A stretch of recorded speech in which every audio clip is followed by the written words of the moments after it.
Studio this morning. Congressman, good to see you. Good morning. Glad to be here. We have known each other a long time. I go back to when I was state chair of California and you were on the executive board. We used to have those big executive committee meetings. You were also chair of the Asian Pacific Islander Committee. Indeed, I was. Yeah. So we had some good days together. There were good days. It was a really interesting time in California. You were chair during a time of great turmoil, I think.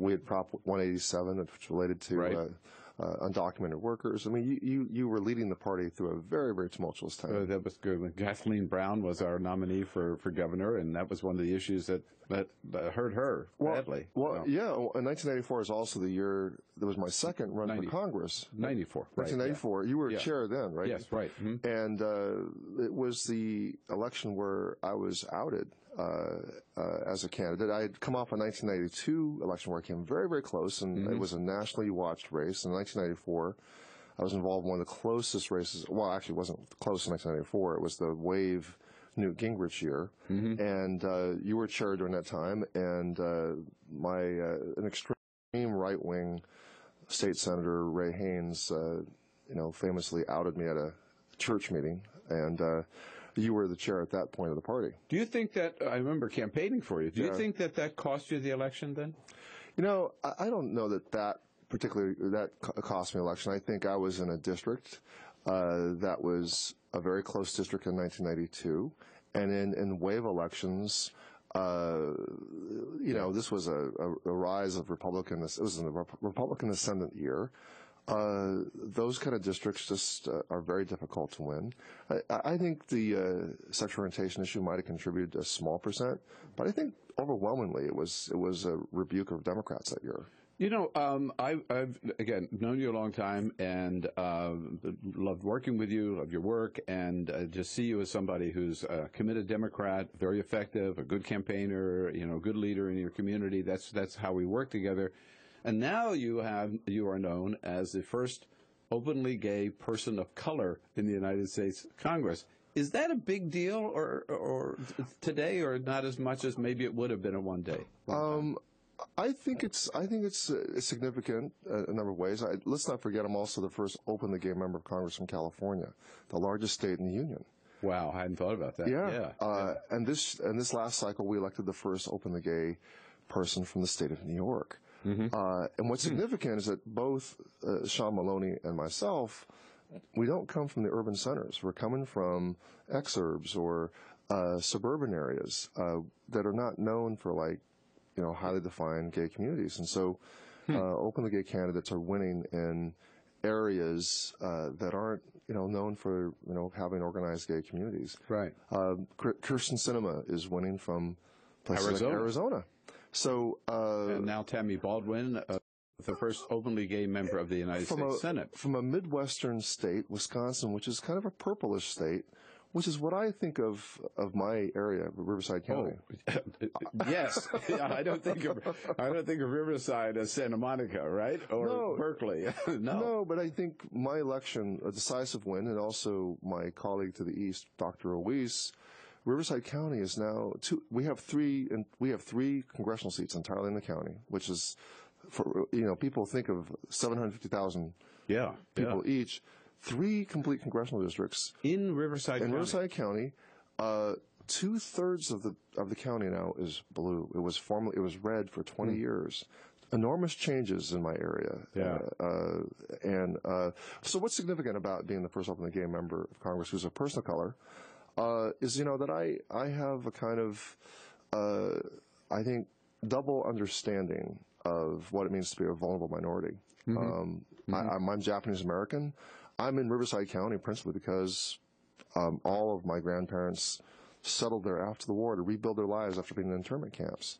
And we certainly knew my community certainly knew the risk of not having representation in Congress.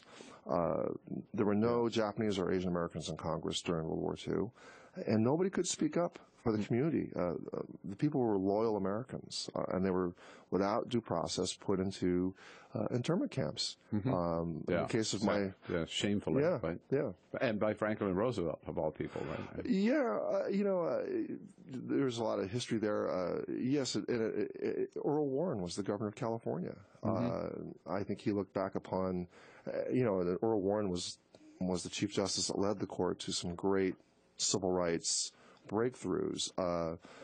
So it just goes to show that who we have in government is really important. Now, you mentioned the first openly gay member of Congress from California. California, which we Californians think of as such a progressive state and such a leader, and yet I'm ashamed of the fact that there are 9 states now that have recognized same-sex marriage, plus the District of Columbia. And that California should have been the first and is not the first, and in California it's still illegal. So for the Obama administration to come in on the side of Prop 8 was significant. It's a big, it was not just Prop 8, but during the election, during the election, he made an astounding stand to back gay marriage. But in a way, Bill, though, the California Supreme Court, which is an elected body, I mean, they're appointed, but then they're confirmed by the people, broke it open and then said that the California Constitution, that under the Constitution in California, that same-sex unions should be allowed, that marriages should be allowed, and then the initiative process brought forth by people who changed the Constitution. We can change the Constitution in California by initiative process. And that's what Proposition 8 was. Right. And we have to remind people that this was supported financially by the Mormon Church and by the Catholic Church. Yeah, right? It was. I don't want to cast aspersions on either. There are good people who are Mormons and good people who are Catholics. But it was an initiative funded by some very conservative elements within those bodies, and Proposition 8 did especially well in the area that I'm from. But I believe the people, even in my area, they have moved on this issue. I think attitudes across the country are moving very, very quickly, and that's why on Monday,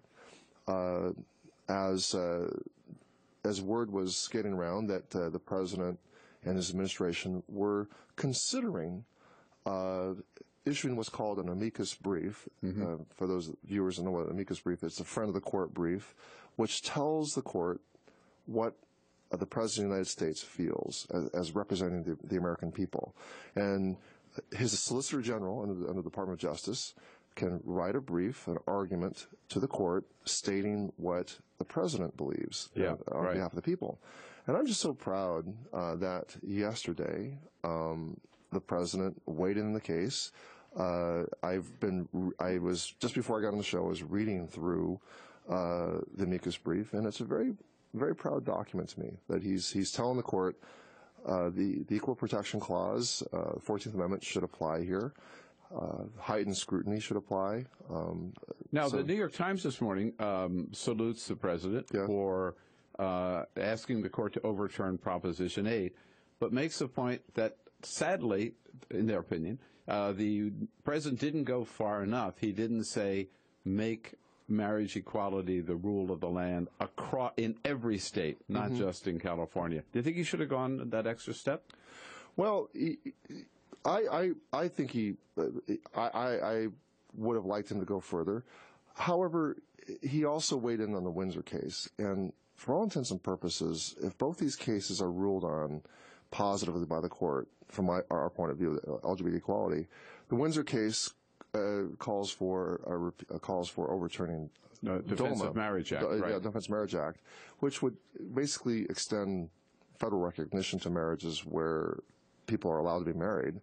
And in the case of Proposition 8, what I think the Times is criticizing him for is that it mainly applies to California. It would not be a summary.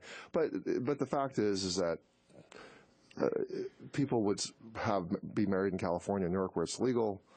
the federal government, those rights would follow them wherever they chose to live. And so, for all intents and purposes, marriage would be available to people across the country. It's also one step. I can see where the administration says it's kind of one step at a time. But clearly, the president has put himself in the camp of those supporting marriage equality. We've got to take a break here, Congressman. Thanks. And Congressman Mark Takano here from California.